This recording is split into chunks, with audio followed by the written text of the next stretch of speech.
Hey everyone, I'm Rachel and welcome to Wholesome Handiworks. Today we're going to look at 5 super easy, super inexpensive ways to start your own home apothecary. Let's get started. So, unofficial step 1 is actually deciding that you want to endeavor into herbalism at all. And building an apothecary may sound like this really daunting task, but I'm going to prove to you it is super simple, non-fussy, practically free. It's really not that hard. And I guarantee that if you do it and if you just take it slowly, you will end up building something for yourself that you are going to feel really proud about and want to display. And I guarantee it will start blessing your life and your family before you know it. But so you just have to decide that that is what you want to do and promise yourself not to drive yourself crazy and go all out buying all kinds of crazy stuff. Mm-mm-mm. So let's just keep this simple and have fun with it. So, on to our 5 simple steps. Step number 1 is to get yourself some books. You know, herbalism is kind of maybe an old-timey skill, right? Well, they didn't have the internet back then. They used books. And there is something special about having something tangible that you can open up, sit on your desk, put your hands on, flip through, take your time, go back, dog ear pages, flag them, compare. Trust me, trust me, trust me. Once you get more into it, having something physical and tangible like this is not only going to build the aesthetic of your apothecary and maybe your little shelf, but I promise it actually will help you study and learn and feel more engaged.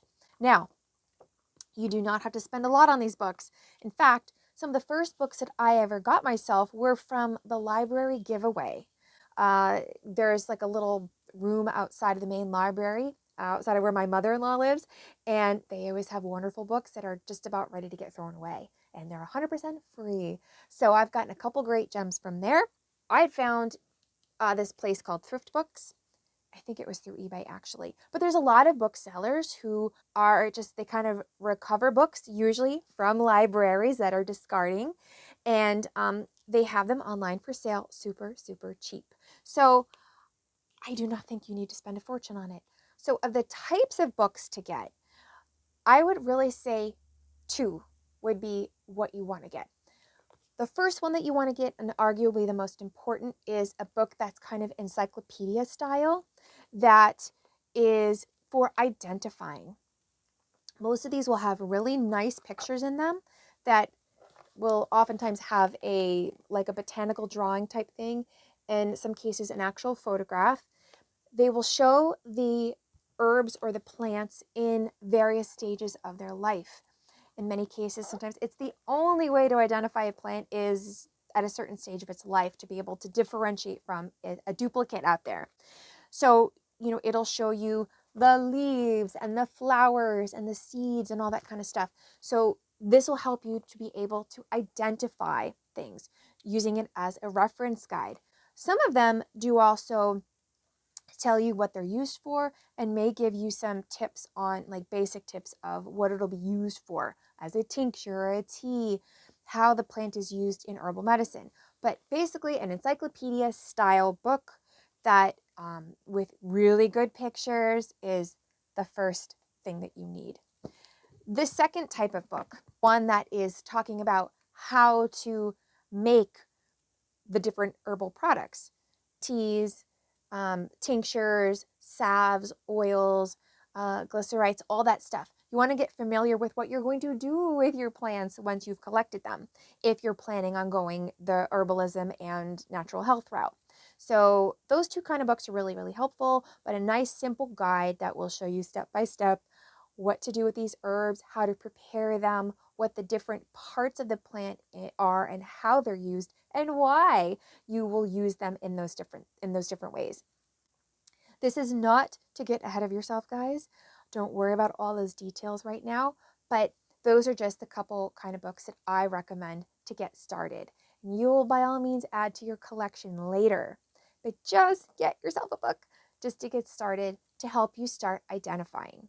And that brings me to step 2, is to actually get outside. Get off the couch, get out of the house, get out from behind your computer. Go outside. Go into your yard. I like to consider myself a backyard herbalist because, guys, I'm no rocket scientist. I got started going outside in my yard. It happened to be during the pandemic, and when everything was closed down, there was really no place to go or anything else to do outside. And so I actually just turned to my yard and I said, you know what? I'm going to enjoy what I have. I'm going to find blessings in what I have right here, right now.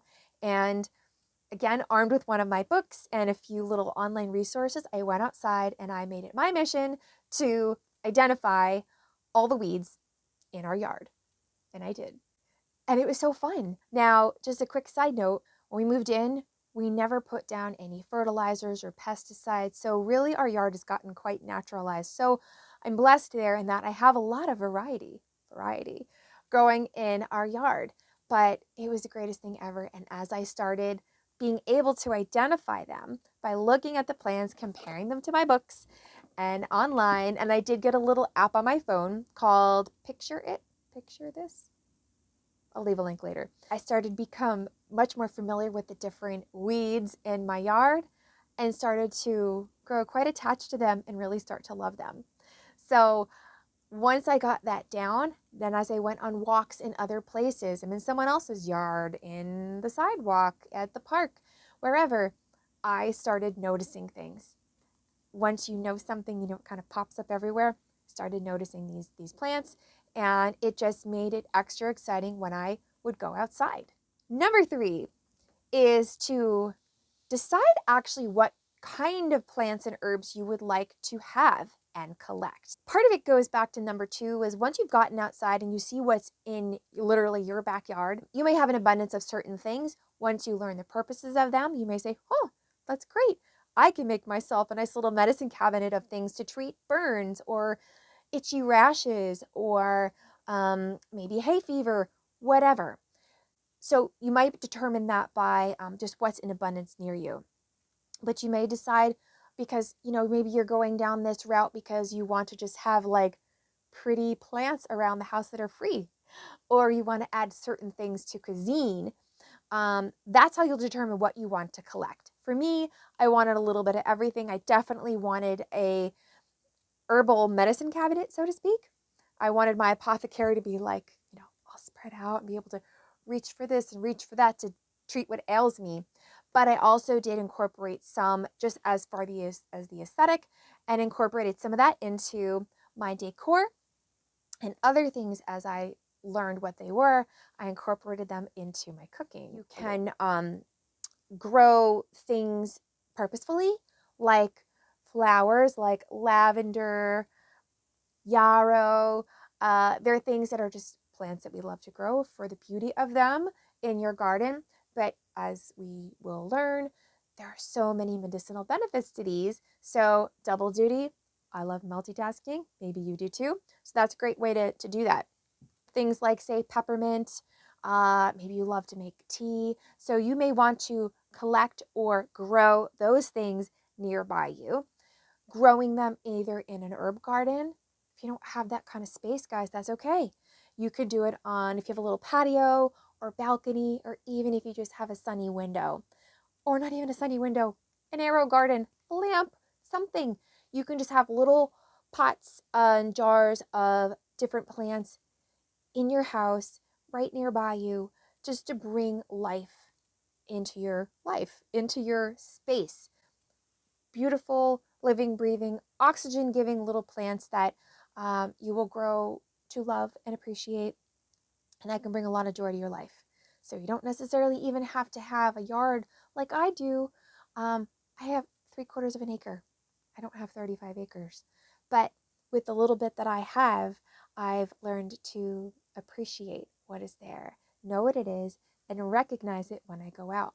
So maybe on your walks, your hikes, if you are just in a little space, like I said, an apartment or something, you will now maybe be able to go out and appreciate and identify the plants that you see around you and sustainably, of course, but be able to do a little bit of a harvest while you're out and about and bring it back home. Okay, so number 4, if you're going to collect things, you need something to put them in, right? Of course you do. So this is my favorite part. This has to do with the jars, receptacles to hold your beautiful little plant critters. Okay, so the number 1 important thing to remember is do not run out and go buy anything. Please don't. You don't need to. I guarantee every one of us has candles or pickles or instant coffee or, did I say candles? There are so many things that you have already in your daily life off of your grocery list that you can repurpose. You do not need to go out and buy fancy, fancy jars and make this beautiful apothecary. You can if you want to. If you want to spend money, you can. But I encourage you, just getting started, don't do that. Don't do that. Use what you already have. Yes, you may become something of a jar hoarder, and people will save you jars. Once they know you're looking for jars, they're going to save you jars. You're going to have jars coming out of your ears. And by all means, you can maybe start collecting, certain types of jars. If there's like a jelly that you or your family likes to eat, you maybe buy that jelly because it has a cool jar. There are certain tomato sauces that I buy because they come in mason jars. So keep that in mind. So not that you're not spending, but you're not spending extra on that. You're recycling, upcycling, repurposing stuff that you already have. I do definitely prefer glass, just because plastic's yucky. And I do want things that do ideally have like a screw-on lid and ideally metal. And the only other exception that I make as far as spending on jars, because it has become a little bit of an indulgence, are thrift shop finds. I've made another collection on Instagram of features that I call thrift shop treasures. So you'll see these kind of things featured in there, but sometimes you can get a really cool vintage jar, like a cool old milk bottle. But sometimes thrift shops can be a great resource for milk bottles and things like this that work really well, not so much as a sealed container, but as a vase for your herbs. So, but cheap, cheap, cheap. I got a set of 2 of these little guys, these vases from the thrift shop for 50 cents for 2. Yeah. So makes a beautiful little vase. This was in the thrift shop. It was just, I guess, like a spice jar. It didn't have a lid on it. I didn't care, using it as a vase. And again, these are just dried flowers. But so between pickle jars and tomato sauce jars and coffee jars, mixed with a little sprinkling of some thrift shop treasures, you can really make a nice collection of jars for your apothecary that are very purposeful, very simple, and super affordable.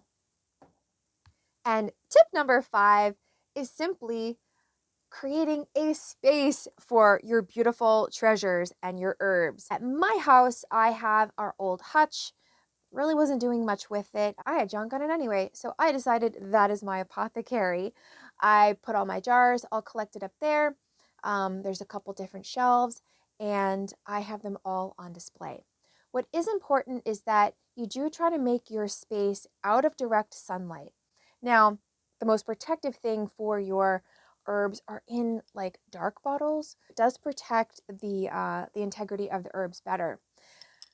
The downside is that you don't get to see how beautiful they are and you can't see your levels and stuff like that. So the way my hutch is, it's kind of in a dark corner, so the light isn't coming directly in at it. So that is kind of important. But you do want a space that is a place that you can see, that you can pass by and look at it and feel excited, that you can appreciate its beauty, the accomplishment that you've made of putting it all together, and to just, I don't know, have them there staring at you and waving hello to you as you go by. It's just beautiful, and it really does give you a really nice sense of accomplishment. So make sure that you dedicate a space to it. Nobody can put anything else on it. It is for your herbs, and that's it.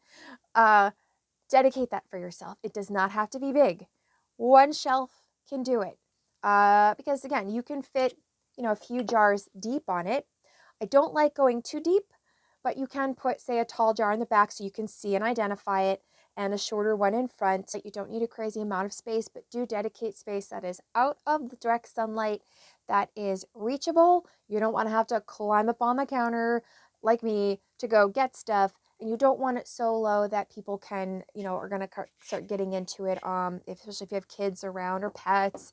So be careful about that. But dedicate maybe one shelf of your bookshelf to that.